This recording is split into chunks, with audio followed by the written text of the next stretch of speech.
So what's up guys, it's Ash here and welcome back to a brand new video. I hope you guys are all having a fantastic day so far. In today's video guys, we do have some custom tactics for the 4-3-3 fourth variation formation, one of the better wide formations in this game, and one of the only wide formations that I actually enjoy using, because I don't usually like them, but this one is actually really nice to play with in my opinion. So with all that aside guys, please be sure to drop this a like as it does help me out with the algorithm. I wouldn't usually ask, and yeah, let's get right into the video. If you guys want coins for FC24, make sure you check out MMOEXP.com. Their link is down in the description. They're very fast, they're very cheap, they're very reliable, and if you use my code Rema, you can get yourself a lovely 5% discount. Okay then guys, so starting off with the tactics for the defensive style, we have it on balanced as always. The reason we have it on balanced is because it does give you the best control over your defenders. So basically when you want to be aggressive, you can do that, right? And then when you want to like drop back, be a little bit more passive, you can also do that. So balance just allows you to have that variety in your defense that might be lacking with something like a pressure tactic, which is why I don't use them in this game.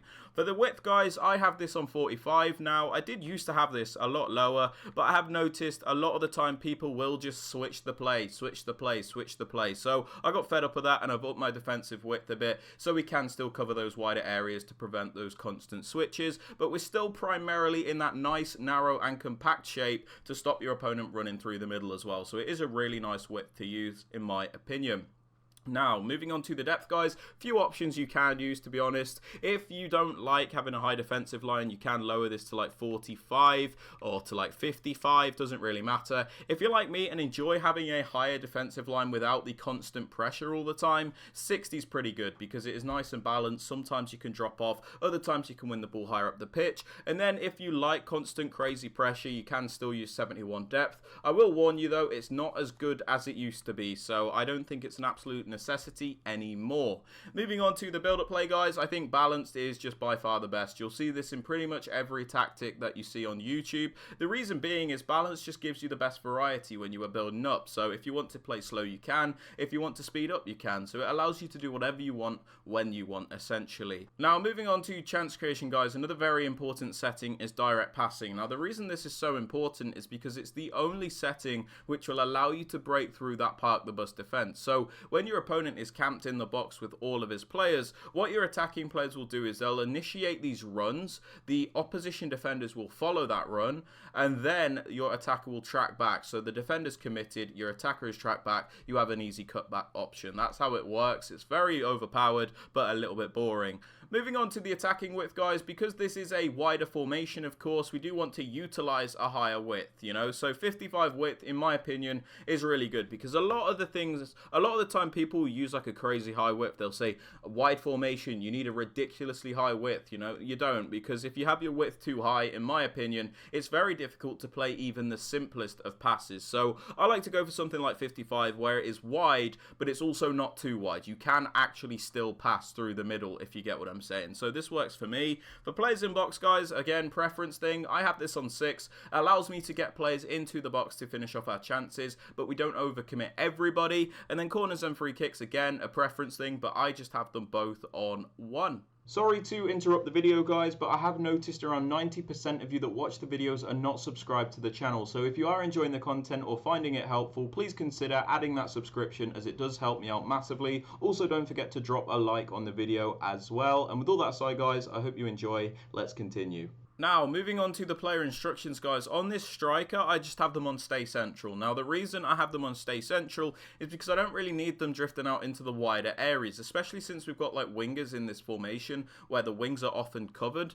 We don't really need this player to cover that position. We need them to be in the middle, so I've always got a consistent option in the central areas. Now, in this formation, I also prefer mixed attack as opposed to getting behind, but whatever you prefer is fine. The reason I like mixed attack is because I don't always like this player running in behind, especially since it's a one striker formation. It can be a little bit one-dimensional. Sometimes I like him to come short so we can play in the wingers and whatnot. It's just a bit easier to build up in my opinion. That being said, if you want to use getting behind, don't feel like you can't.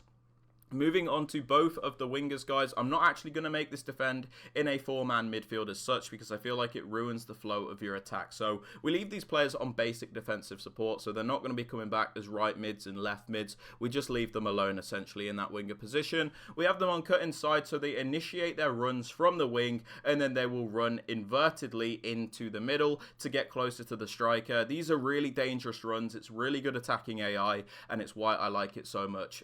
Some people get confused with cut inside. It doesn't always mean that your players will be in the narrow areas. It just means that the primary runs they'll make will be from out wide and then inwards. It's really effective, guys. We also have them on getting behind, so they do utilize their pace to get in behind that defensive line, of course. Very effective when you're using players with good pace in those positions. And then get into the box across as well on these wingers, as you don't want them to hesitate to get into the penalty area to help you out there either. I see a lot of people rocking balance crossing runs, and a lot of the time their wingers are very static, so I don't suggest that.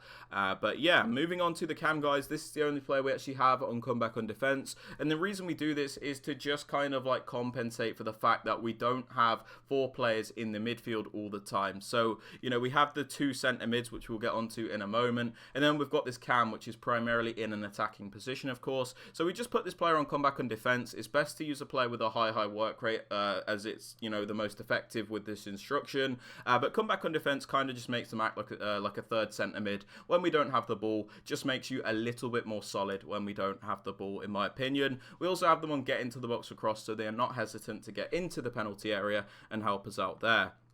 Moving on to the right centre mid, guys, my more defensive-minded midfielder, I have them on stay back while attacking and cover centre. Stay back while attacking, pretty self-explanatory. We don't want this player flying forward, especially since he's more defensive. And then cover centre means he'll primarily cover those central areas to prevent your opponent just getting right through the middle.